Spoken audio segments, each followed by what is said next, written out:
কী লাভ তাকে শাস্তি দিয়ে, কী লাভ তার সাথে তর্ক করে, কী লাভ তার কথা ভেবে, কী লাভ ইংরেজি শিখে।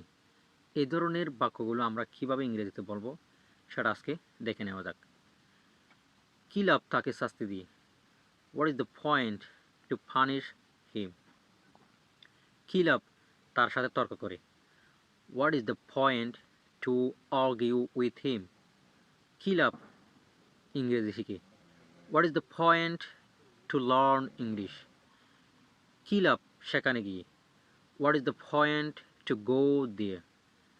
কী লাভ একটি চিঠি লিখে, what is the point to write a letter. কী লাভ তার কথা ভেবে, what is the point to think about him.